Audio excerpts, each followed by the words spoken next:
Ibu hadirah yang dimuliakan Allah Subhanahu wa taala, selanjutnya mari kita simak, kita dengarkan, kita renungkan lanjutan kajian yang akan disampaikan oleh Ustaz Iril. Pada beliau waktu dan tempat dipersilakan. Shallu ala Nabi sallallahu alaihi Muhammad. Bismillahirrahmanirrahim. Assalamualaikum warahmatullahi wabarakatuh. Waalaikumsalam warahmatullahi wabarakatuh.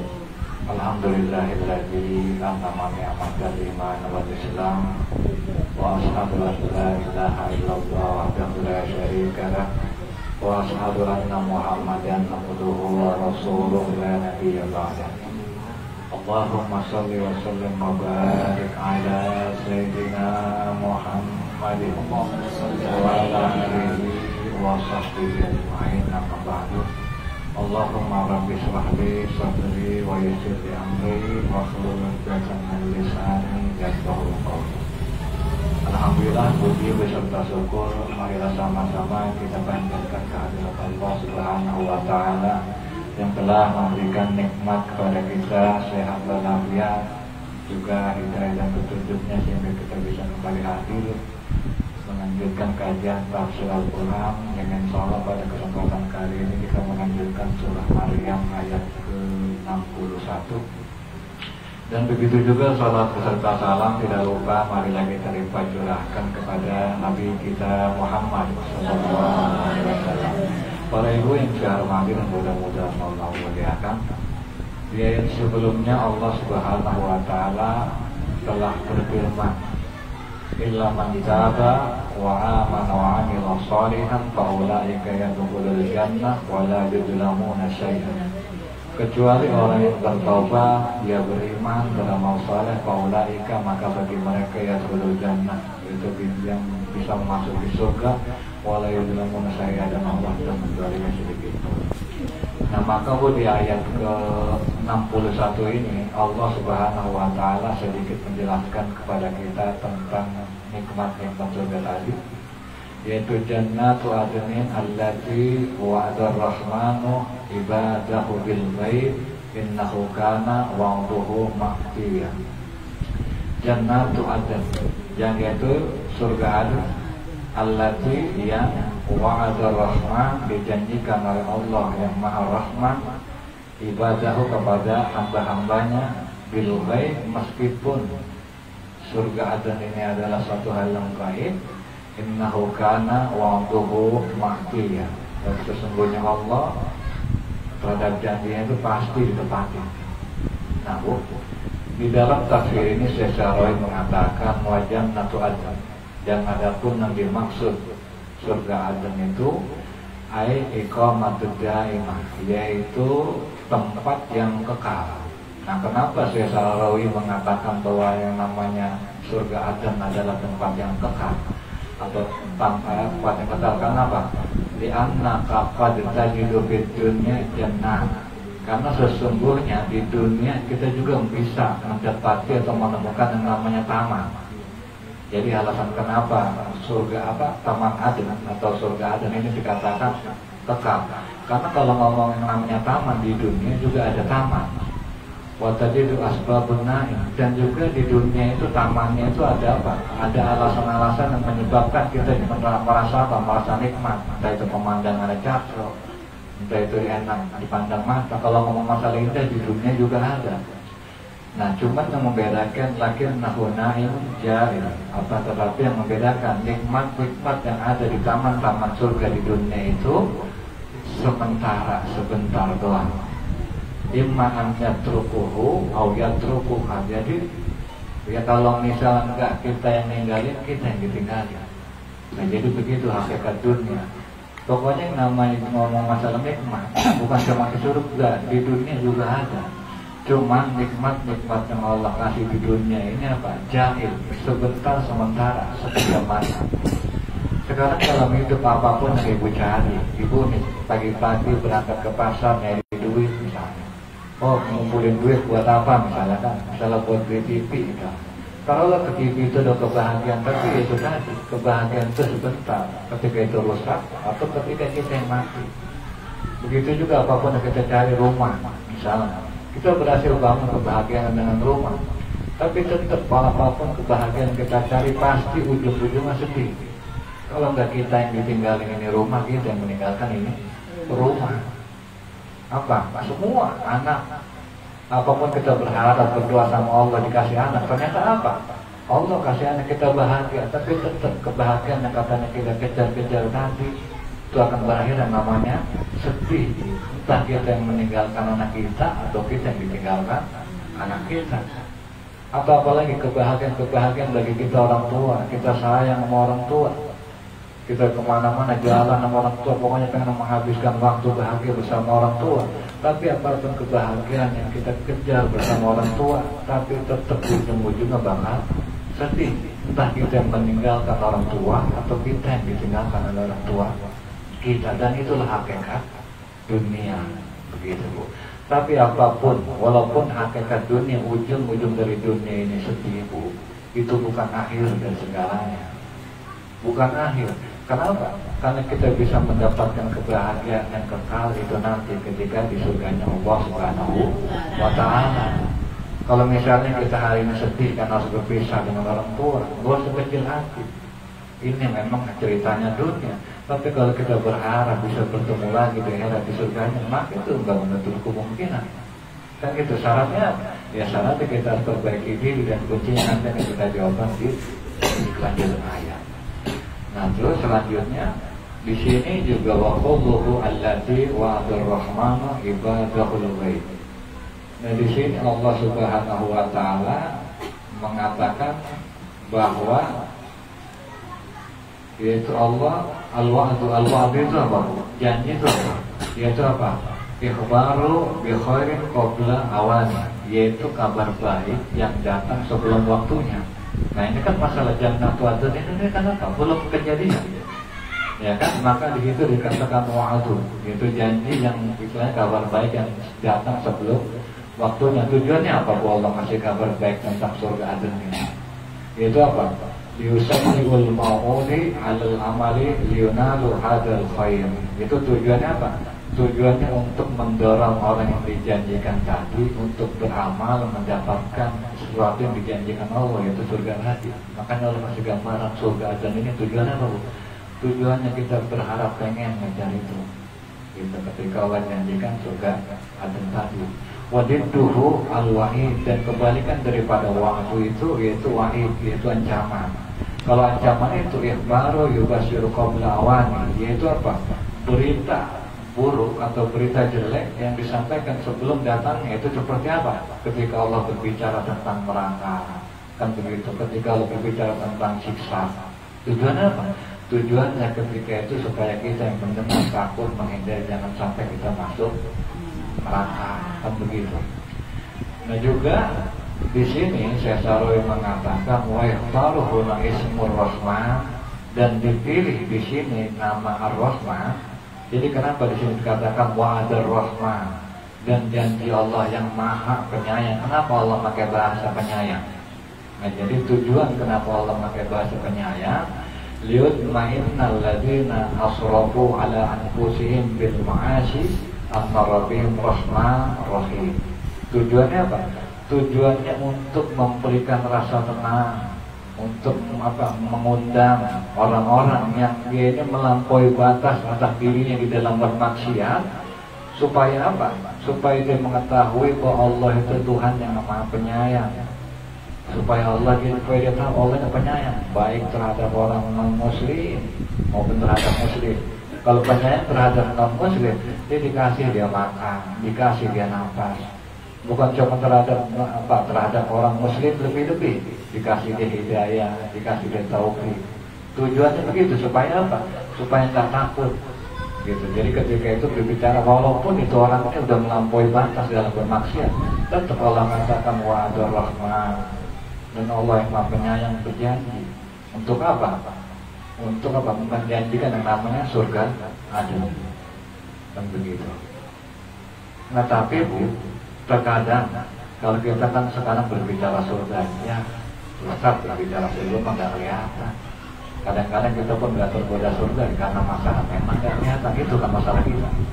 Maka pikiran ibu semacam kayak gitu itu udah dijawab sama Allah 1400 tahun yang lalu. Itu apa? Dengan mengatakan bil ghaib, meskipun surga Aden ini nggak kelihatan, meskipun surga Aden ini nggak pernah kita bayangkan, maka Allah tegaskan innahu kana wa'duhu ma'tiya. Sesungguhnya Allah terhadap janjinya itu apa? Ma'tiya, pasti ditunaikan. Artinya itu kan bentuk keraguan kita.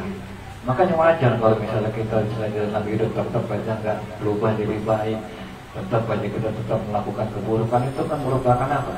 Kalau kita ragu apa benar surga itu ada, apa benar neraka itu ada, maka jawaban Allah apa?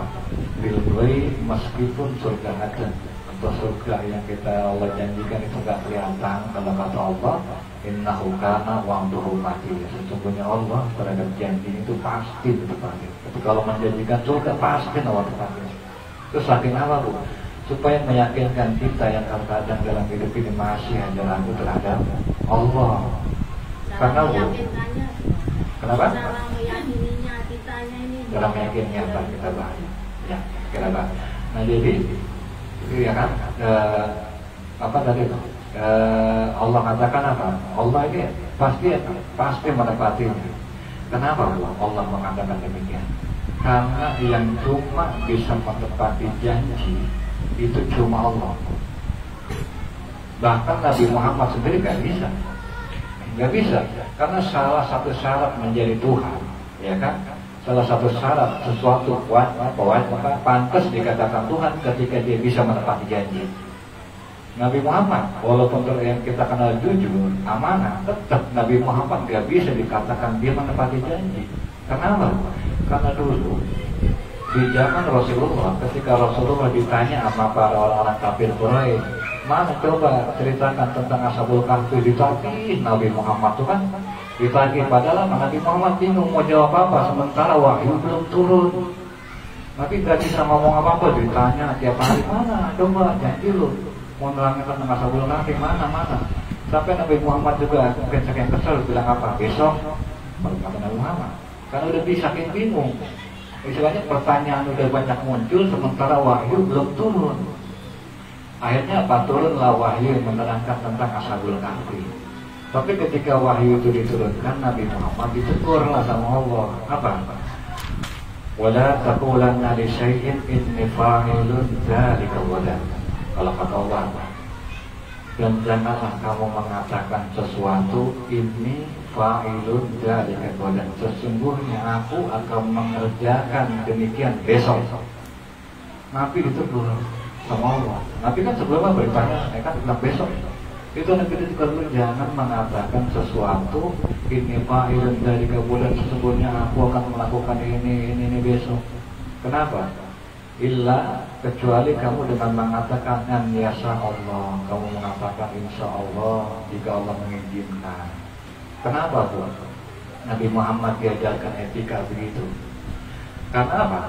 Karena kalaupun misalnya Nabi Muhammad bilang besok, tapi misalnya besok Allah belum kasih wahyu, bagaimana? Ya kan begitu. Kita janji sama orang, Bu besok kita janjian di sini. Kita bilang ya pasti. Lalu kalau misalnya besok ibu dibikin pempor sama Allah, gimana? Ya kan? Artinya apa? Gak bisa. Yang menjadikan kita bisa menepati janji oleh karena apa? Oleh karena kudrah Allah, karena Allah yang mengizinkan. Maka satu bentuk adab kita terhadap Allah ketika kita berjanji sama siapapun, katakan insya Allah. Karena apa? Kita nggak tahu ke depannya. Apa besok kita benar bisa menunaikan janji apa enggak? Apa benar besok Allah kasih sehat kita apa enggak? Karena apa? Karena yang bisa menjadikan kita bisa menunaikan janji adalah Allah. Dan Allah adalah satu-satunya zat yang hanya Allah yang bisa menunaikan janji. Maka ketika Allah katakan apa innahu kana wa'duhu ma'tiya, itu artinya apa? Itu ibu harus ditekan ya, kalau misalnya meskipun yang namanya jannah itu enggak kelihatan, sesungguhnya Allah apa? Terhadap janjinya itu pasti ditepati. Kenapa? Karena cuma Allah yang bisa menepati janji. Nabi Muhammad nggak bisa. Kalau Allah nggak izinin. Itu.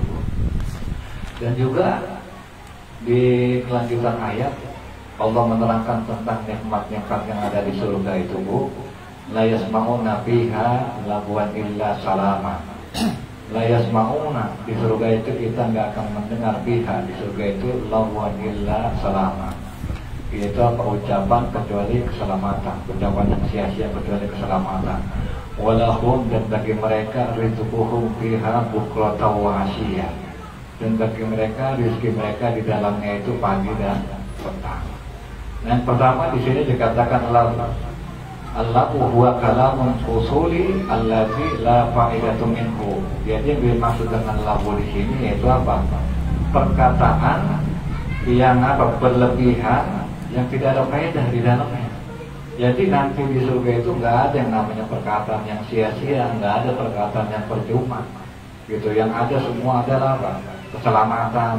Kalau misalnya kita di dunia masih banyak tuh perkataan yang sia-sia, ngomongin orang, nyakitin orang, kan begitu. Itu bang, kenapa? Wajar tuh kalau misalnya ada orang ngomongin kita. Artinya apa? Wajar, ibu masih di dunia. Kalau ada orang yang misalnya ucapan yang nyakitin ibu belum malu, wajar ibu masih di dunia. Kalau di surga nanti mah udah nggak ada. Gitu. Karena kalau di dunia masih ada yang ngomong ngeselin, nyakitin, nyinggung perasaan kita, maka apa? Maklum, kita masih hidup di dunia. Karena memang itulah ciri dunia. Terkadang ada omongan yang gak enak yang kita dengar. Dan bahkan mungkin kita sendiri termasuk orang yang ngomong suka gak enak tentang orang, kan begitu. Karena apa? Itu kita di dunia. Dan juga di sini Allah Subhanahu wa Ta'ala katakan illa salaman, kecuali keselamatan. Jadi apa yang dimaksud keselamatan di sini? Jadi yang dimaksud keselamatan di sini yang pendapat pertama menurut Syekh Sarawi, wa tahiyatu ahlul jannah wa tahiyatul malaikah. Ini merupakan apa? Salam ahlul surga dan salamnya para malaikat. Jadi kalau malaikat oleh surga mengucapkan itu apa ya udah keselamatan. Artinya bentuk pujian bahwa di diri kita itu udah nggak ada lagi kejelekan. Dan juga pendapat yang kedua mengatakan bahwa yang namanya keselamatan di sini itu apa? Keselamatan diri kita dari segala apa? Dari segala bencana, baik itu sakit itu udah nggak ada lagi. Yang namanya lelah udah nggak ada lagi, yang namanya tersiksa udah nggak ada lagi. Kita diselamatkan adalah dari hal-hal yang demikian. Dan juga di sini Syekh Sarawi mengatakan wa minar rahmatillah, dan diantara rahmat Allah Subhanahu wa Ta'ala fi ibadihi kepada para hambanya min ahlul jannah, daripada ahli surga itu apa? An naj'ama fi sudurihim minan billi wa la hasadihim wa haqqi. Jadi salah satu bentuk nikmat yang Allah berikan kepada ahli surga itu apa? Menghilangkan yang namanya dalam dada mereka itu apa? Kegiling, kedengkian dan juga kebencian.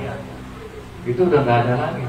Kalau di surga itu nggak ada yang namanya kedengkian, kebencian, hasud kepada apa? Kepada siapapun. Wala yastahi min al jannah al-a'la, dan juga apa? Walaupun misalnya dia melihat orang yang lebih di atas dia, itu dia nggak iri. Kenapa? Ya pantas, karena dia kan apa? Ya pantas lah dia dapat lebih tinggi derajat daripada gua, karena amalnya lebih banyak daripada gua. Ada yang tuh bersih hati. Begitu juga nih melihat diri sendiri. Ya wajar lah gua nggak dapat, nggak seberapa, ya, karena memang amal gua juga di dunia nggak seberapa, jadi nggak ada tuh main perasaan dengki, iri. Itu ya apa? Di hati para penghuni surga. Maka bu, kalau misalnya kita ketika Allah bilang gini kan apa? Sebenarnya nggak ada dengki, nggak ada iri. Tujuannya apa? Tujuannya hati kita nikmat itu benar-benar utuh ketika dikasih nikmat. Maka kalau misalnya bu, kita pengen menciptakan surga sebelum surga itu ada, maka contoh ahli surga apa? Nggak punya dengki sama orang, yang lebih tinggi, nggak punya hasut sama orang. Kalau misalnya ibu punya hati bersih kayak gitu, tenang hidup ibu. Karena surga kan tenang. Ya, caranya Allah menenangkan surga apa? Dibikin hati bersih dari dengki, dari benci sama orang. Dan juga salah satu bentuk yang kita bikin jadi tenang juga bukan cuma kita benci sama orang yang lebih tinggi, sama orang yang bahkan lebih rendah dari kita, dalam arti lebih jelek dari kita. Allah ajarkan kita juga harus punya hati yang namanya lapang dada. Tahu ibu apa arti lapang dada? Jadi namanya lapang dada itu itu Bu, artinya kita punya dada yang sangat lapang, sehingga betapapun banyak orang menjelekin kita, dia menghina kita, dia mencaci kita, hati kita lapang, nggak cesek, ya kan? Dia ngejelekin, dia ngehina, pokoknya kita banyak yang caci maki kita, tapi karena hati Bu lapang, itu nggak bikin jadi sesek. Makanya salah satu nikmat yang diberikan Allah kepada Nabi Muhammad apa Bu? Alam nasrah laka sadrak. Bukankah aku telah melapangkan dada kamu? Alam nasrah laka sadrak wa wada'na anka wizrak. Kan begitu. Dan aku angkat bebannya, kan gitu. Wada'na anka wizrak alladzian qad dzakharak. Dan Allah angkat beban yang memberatkan punggung. Karena apa? Ya karena memang benar hati yang sempit itu kemudian jadi berat, punggung terasa pegel. Maka salah satu bentuk Allah menghilangkan beban kepada Nabi Muhammad apa? Dibikin dia ada punya dada lapang. Makanya apa? Itu merupakan dadanya di surga. Makanya kalau kita pengen begitu, di kelanjutan ayat ada jawabannya buat apa? Fa inna ma'al usri yusra, inna ma'al usri yusra. Kalau ibu pengen punya dada lapang, di jawabannya apa? Fa inna ma'al usri yusra, inna ma'al usri yusra. Artinya apa? Di dalam apa? Kebijakan itu ada kebaikan 2 kali, artinya apa? Husnuzon. Maka kalau kita pengen punya dada yang lapang, husnuzon, baik itu sama Allah terhadap ketentuannya maupun sama orang mungkin ngejelekin kita, mungkin dia nggak ngerti, mungkin dia belum paham, mungkin dia nggak lain sebagainya. Maka husnuzon ini merupakan salah satu bentuk kalau pengen kita punya hati lapang. Yang kedua, berdoa. Itu apa? Allahumma rabbi shrah li sadri wa yassir li amri wahlul 'uqdatam min lisani yafqahu qawli. Tadi itu Allahumma rabbi shrah li sadri, itu apa? Lapangkan dadaku. Wa yassir li amri, mudahkan urusanku. Kan begitu. Gitu. Jadi salah satu di antara bentuk nikmatnya ahli surga itu punya hati bersih, punya lapang, dada bersih. Kenapa? Karena nanti ketika di akhirat nggak ada yang namanya iri-irian, nggak ada yang namanya ngomongin orang, begitu. Dan juga bukratan wasiat, dan juga Allah berikan nikmat itu dari pagi dan petang, kan gitu ya. Yang jadi pertanyaan, emang di surga ada pagi dan petang? Bukannya di surga ini nggak ada yang namanya pagi, sore nggak ada. Ya kan, ini cuma menggambarkan kepada kita bahwa nikmat yang Allah berikan itu nggak ngaso-ngaso. Karena dalam takaran pemahaman kita kan hidup itu yaitu pagi malam. Maka nikmat yang Allah katakan itu kombinasi baik pagi maupun petang. Saking apa pun, saking nikmat yang Allah kasih di surga itu nggak ada habis-habisnya. Dan terakhir, tilkal jannatul lati nurisu min ibadina man kana taqiyya. Dan yang di surga itu adalah allazi nurisu, adalah sesuatu yang kami wariskan min ibadina kepada hamba-hamba kami, mangkana, tapi yang mana hamba kami ini adalah hamba-hamba yang bertakwa. Nah, yang menjadi unik di sini Allah katakan surga itu adalah warisan. Kalau kata Allah, yang namanya warisan itu kan apa? Sesuatu yang istilahnya antara sesuatu yang kita usahakan dengan sesuatu yang kita terima kan nggak sebanding. Kayak kita dapat dari orang tua warisan. Sebetulnya jangan ngomong warisan, kita nggak terima warisan dari orang tua sambil kita ngasuh, itu belum pun bisa bayar orang tua, ya kan? Artinya apa? Warisan itu adalah sesuatu yang istilahnya mungkin istilahnya kita nggak bisa usahakan, tapi yang benar itu adalah kebaikan Allah.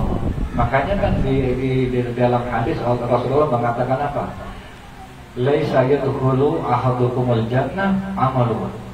Sesungguhnya apa? Kalian itu masuk surga itu bukan karena amal. Kalau kata Rasulullah, bal anta ya Rasulullah, kalau kata sahabat, iya saya juga. Tapi ada dasar apa? Rahmatnya Allah tuh. Gitu. Tapi walaupun surga itu dikatakan warisan, tetap yang namanya ketika Allah mewarisi kan ada alasan. Salah satu alasan adanya waris yang pertama yaitu apa? Nasab, ya kan? Nasab ini kan menyebabkan adanya waris. Kayak kita nih dikasih orang tua yang karena kita adanya nasab. Yang kedua pernikahan. Kalau misalnya ibu nikah sama suami ibu sebelum nikah sama ibu udah punya harta misalnya, maka ketika suami ibu menikah, ibu berhak mendapatkan waris dari suami ibu. Karena apa? Yang menyebabkan adanya waris adalah pernikahan selain asal. Dan yang ketiga apa? Al-wala, yaitu loyalitas. Dan itulah yang kita harapkan ketika kita berharap mendapatkan warisan surga daripada Allah Subhanahu wa Ta'ala. Apa bentuk loyalitas kita? Yang pertama itu tadi, mangkana taqiyya, yaitu orangnya bertakwa. Atau di ayat lain Allah katakan, watilkal jannatul lati uristumuha bima kuntum ta'malun. Yaitu surga itu apa? Sesuatu yang apa? Diwariskan kepada mereka bima kuntum ta'malun, oleh sebab amal-amal perbuatan mereka. Walaupun sekali lagi kalau hitung itu ngetimbang enggak sebanding gitu, tapi sekadar amal itu alasan. Seperti contoh kalau kita bilang enggak sebanding, ada kisah tentang pelacur yang dia masuk surga cuma gara-gara ngasih minum air buat anjing, kan begitu. Tapi apa? Itu kan satu bentuk apa? Satu bentuk kalau dia sudah melakukan kebaikan, satu bentuk bahwa dia sayang sama makhluk Allah. Maka itu ada alasan buat Allah ngasih sama dia surga, walaupun surga yang gak sebanding lah cuma ngasih minum anjing, atau dia mati dapat surga. Tapi ya begitulah yang namanya warisan, yang penting ada satu alasan baik dulu. Itu apa salah satunya yang dikatakan sayang dulu sama makhluk yang ada di dunia. Terhadap anjing aja itu bisa menjadikan kita masuk surga, apalagi terhadap manusia sama kita yang lain, kan gitu. Maka kalau kita masih berpikir membenci saudara, membenci tetangga, membenci orang lain, jangan terlalu berharap surga. Kenapa? Karena menjadikan masyarakat langit sayang kalau kita sayang sama masyarakat bumi, begitu. Dan juga ibadah karena taqiyah, dan juga begitu untuk orang-orang yang bertakwa. Insyaallah nanti akan sedikit jelaskan oleh Ustaz Al-Amin. Assalamualaikum warahmatullahi wabarakatuh. Waalaikumsalam warahmatullahi wabarakatuh. Ayo jawab sekalian lagi. Mau pertanyaan lupa lagi. Pertanyaan kali ya? Hah? Udah ada dikit. Yang dulu ya. Ini aja.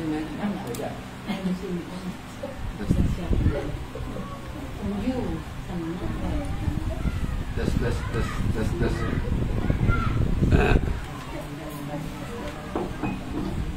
2 3. Baik, Ibu Hadirah yang dimuliakan Allah Subhanahu wa Ta'ala. Kakak saya sama adik saya ngaji nggak ya? Nggak ada ya? Mana? Nggak ada. Mana Bu? Mana Bu?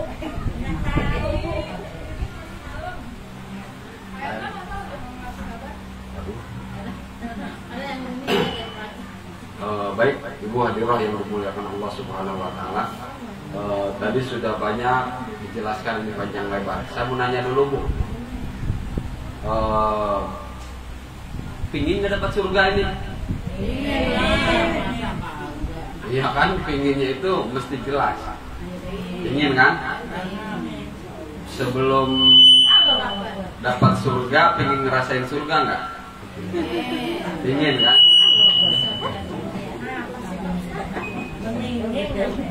Pingin. Tes. Bentar Bu, soalnya kalau keganggu-ganggu nggak enak. Tes.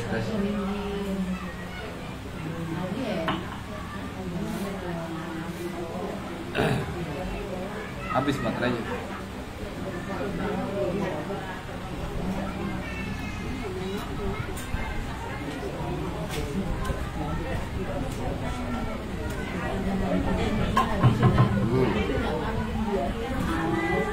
Tes. Enak. Oh. Udah simak dulu, ntar ngobrolnya. Jadi tadi sudah dijelaskan bagaimana tentang keadaan surga, dan semua kalau ditanya nggak ada yang nggak ingin masuk surga. Bahkan kita ini ingin merasakan surga sebelum masuk surga. Nah kalau misalnya itu sudah ada, kalau misalnya itu sudah kita sudah merasakan, tes. Kalau kita pingin, kedengaran nggak keluar? Nah, kalau pingin merasakan surga sebelum masuk surga, itu tadi tipsnya udah ada dalam Al-Quran. Dan ini mesti, kalau kita ngaji mesti ketemu nanti. Cuman masalahnya kan ini kondisi batin kita ini seperti apa? Karena yang akan merasakan yang namanya kebahagiaan itu kan batin. Hidup ini ada orang secara fisik kelihatannya enak. Dunia itu kan begitu. Tapi batin nggak tahu. Nah orang beriman itu mestinya antara keadaan dan batin itu semua harus sama. Harus seperti apa? Jadi batin kita itu harus selalu senang. Jadi hidup ini benar-benar menyenangkan. Dan itu harus dikelola. Yang bisa membuat hati kita senang itu, ya kan? Karena ada iman. Jadi yang namanya hati itu harus dikawal oleh iman. Iman itu harus dikawal. Jadi nggak ada ujug-ujug orang itu imannya kuat kan? Itu harus dikawal. Dikawal dengan apa? Dikawal dengan amal. Nah amal ini supaya menjadi amal soleh harus dikawal dengan keikhlasan. Makanya dalam ayat 60 itu Allah katakan bagi orang-orang yang beramal soleh. Yang namanya amal soleh itu muaranya dari iman yang dikawal dengan ilmu, kemudian dikawal dengan amal yang ikhlas. Nah, supaya tadi kan pertanyaan Bude, gimana sih katanya biar iman kita ini kuat kan? Jadi yang namanya iman itu kan yazid wa yanqus, kalau kata ulama begitu. Kadang bertambah, kadang turun. Jadi kalau iman kita lagi bagus, kadang-kadang apa aja enak. Kalau imannya kita lagi turun, kadang-kadang ada masalah dikit aja jadi bermasalah. Kalau ngaji, kalau imannya lagi bagus semangat. Kalau ini males sedikit aja, ya jadi malesnya jadi banyak. Nah kata Nabi kan cabang iman itu ada 70. Yang paling tinggi itu ucapan la ilaha illallah. Dan yang paling rendah itu kita membuang tali di jalanan, menyingkirkan tali di jalanan. Artinya apa? Kalau iman kita pingin kuat, banyak-banyak mengucapkan kalimat la ilaha illallah. Kalau misalnya iman ini udah kuat, Ibu, tadi yang disebutkan kata Ustadz Iril bahwa Allah itu menjanjikan surga, ya kan? Surga Aden, di mana surga itu gaib, tidak kelihatan. Yang bisa melihat yang tidak kelihatan itu hanya iman. Makanya kalau orang beriman itu hidup akan selalu senang. Kenapa sih senang? Karena ada janji yang sudah kelihatan. Kan begitu. Kita kan begini. Misalnya mau ngaji malas. Pokoknya berbuat kebaikan malas. Kadang-kadang kalau misalnya ada orang yang jelek sama kita, pingin ngebales kejelekan. Tapi kalau misalnya janji Allah itu kelihatan dengan keimanan tadi, kita akan selalu nikmat. Nikmat apa?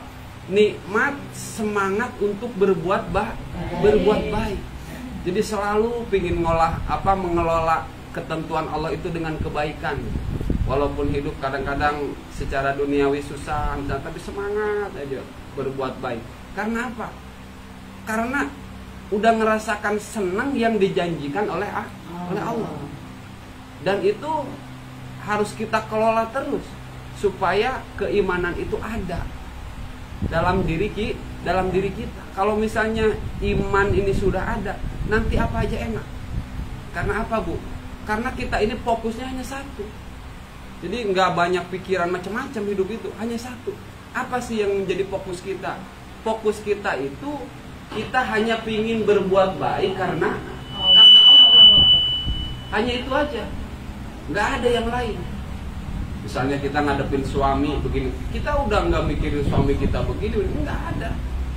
Kita fokus berbuat baik. Saya diperintahkan Allah untuk berbuat baik kepada suami, untuk menjalanin perintah suami, berbakti sama suami, dan tidak melihat apa-apa. Yang dilihat itu janji Allah. Nah, sementara yang namanya kehidupan dunia tadi dijelaskan oleh Ustaz Iril. Jadi kalau di dunia ini begini, di akhirat itu begini.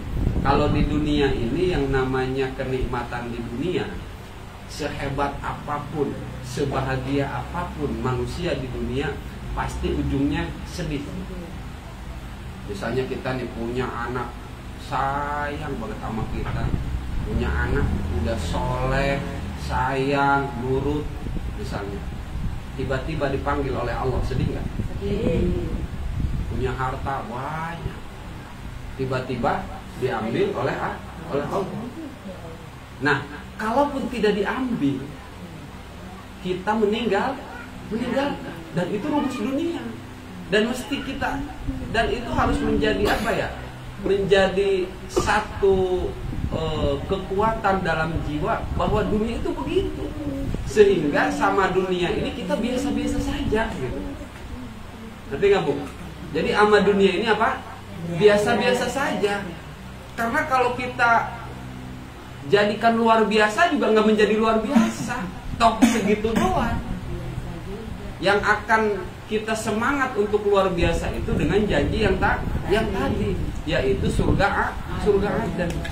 Jadi kalau kata Syekh Mutawalli As-Sa'rawi tadi, yang namanya surga Aden itu dibahasakan apa? Kenikmatan yang kekal. Jadi yang namanya kenikmatan yang kekal itu enggak ada batasan waktu. Kemudian bentuknya itu tidak bisa dibayangkan. Karena yang namanya nikmat di akhirat itu nanti, Ibu, bukan merupakan bentuk, tapi tergantung hasrat kita. Kita ini pinginnya apa? Kan begitu. Kalau di dunia kan nggak begitu. Kita pingin apa, keadaannya seperti apa, kan belum tentu sama. Kalau di akhirat itu nanti tergantung hasrat. Hasrat kita nanti bagaimana? Pokoknya udah nikmat banget.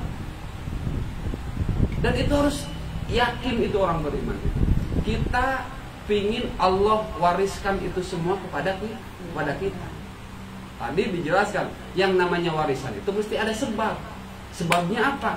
Sebabnya kan ada nasab.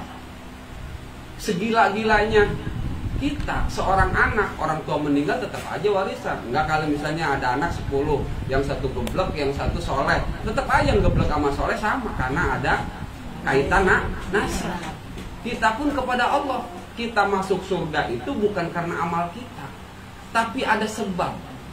Ya kan, walaupun tidak sebanding, ada sesuatu yang kita lakukan karena Allah. Makanya kita amal itu udah karena Allah aja.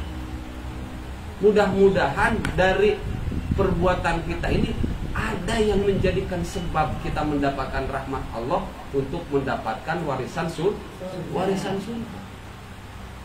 Jadi udah karena Allahnya aja. Nah, kemudian bagaimana supaya kita ini sebelum masuk surga, tapi udah merasakan di dunia ini kayak di surga. Walaupun dunia ini bukan surga, tapi setidak-tidaknya kita merasakan kebahagiaan. Jadi sambil menunggu waktu kita pulang, kita di sini udah bahagia. Tadi udah disebutin sama Ustaz Iril, sifat orang di surga. Jadi yang namanya sifat orang di surga itu, yang pertama, nih Bu dengerin, ini sifat orang di surga.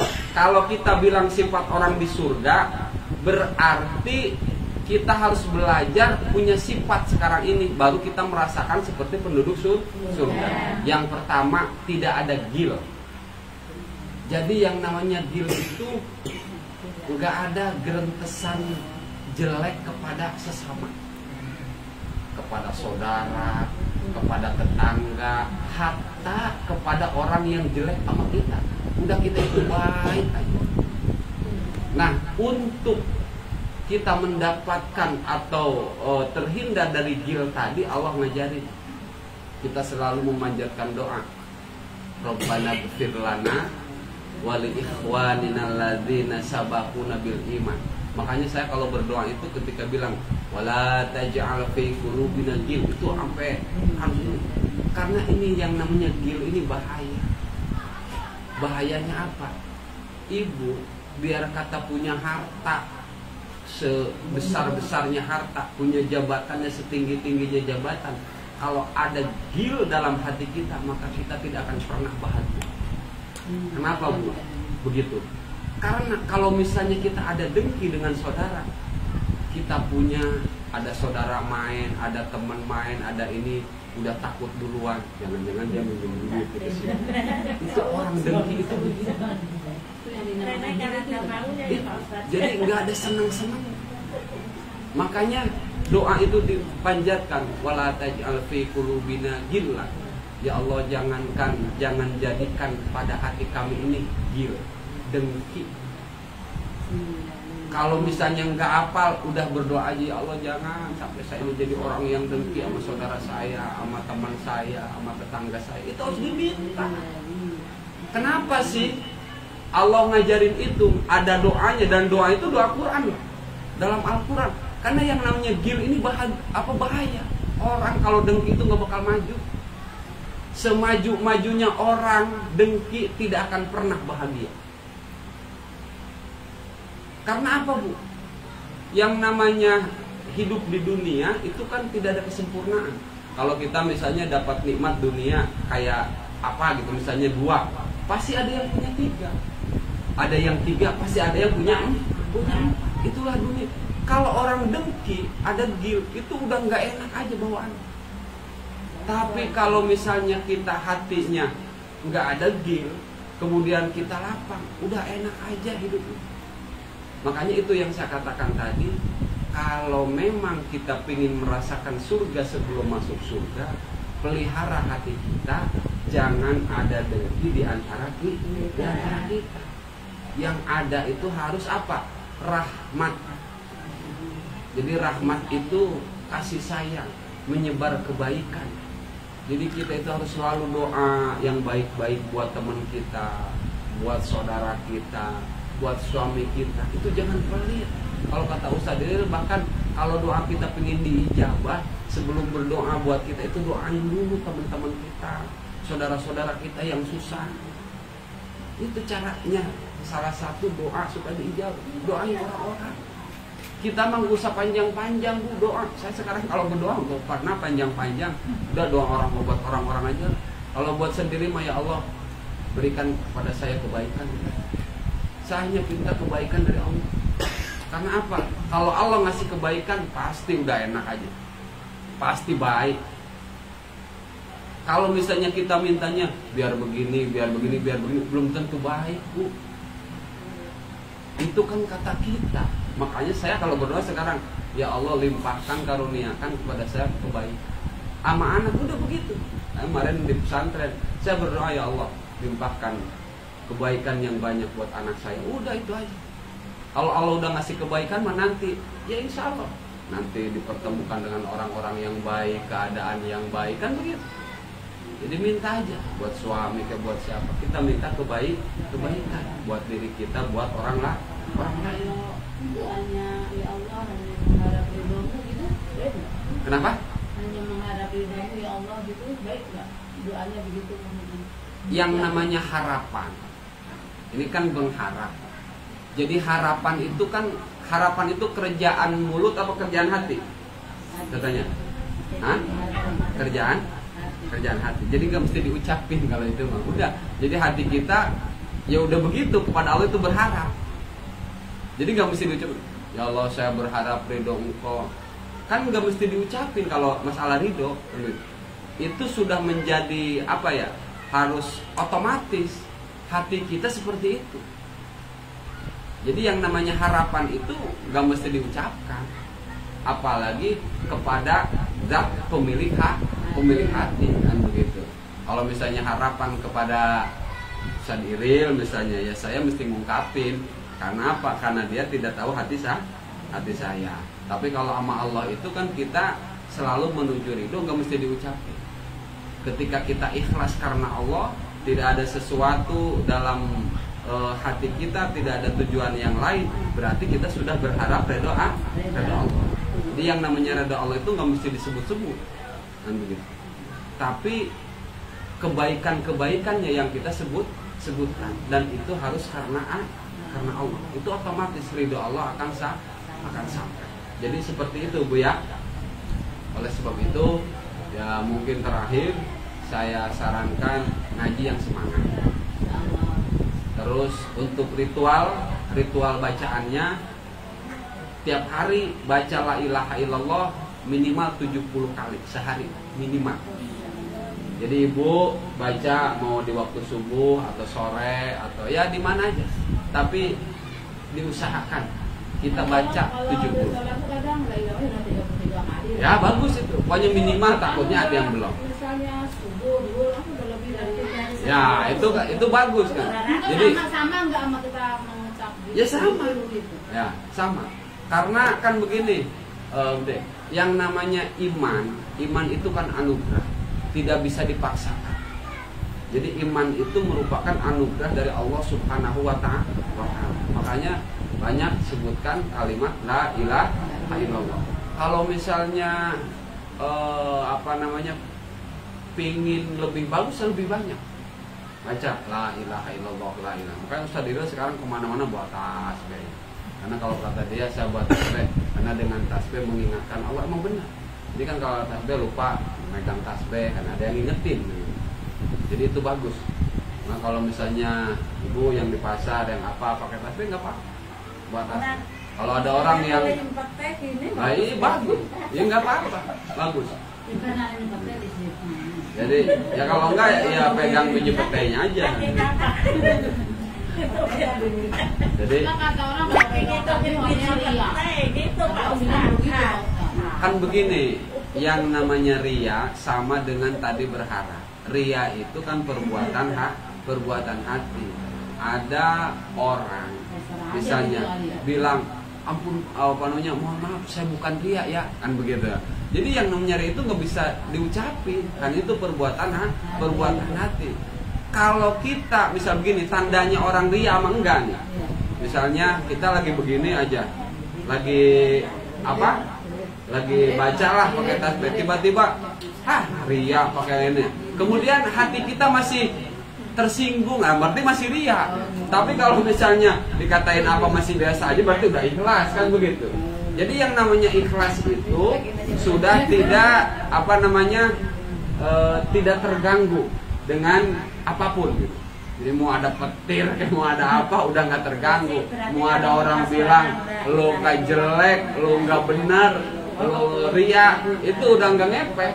Tapi kalau nggak ikhlas, orang nggak ikhlas, ketika dikata begitu buru-buru ngejelasin, apaan kagak, gua nggak ria, gua begini-gini pengin ridho Allah, nggak mesti dijelasin. Namanya ria itu keadaan hati. Kalau hati kita tenang, biasa saja, senang, berarti ikhlas. Gitu. Jadi yang namanya hal-hal bentuk keadaan hati itu nggak mesti dijelaskan, karena yang menilai hati kita kan bukan orang. Bentuk dohirnya aja yang kita tumbuhkan dengan baik. Masalah hati itu kan dibangun dengan keimanan, menjaga hubungan kita dengan Allah. Seperti itu ya. Sekali lagi tanyain Bu. Yang di luar udah cukup. Udah jam 9 kurang 10. Nggak boleh malam-malam kalau ibu-ibu.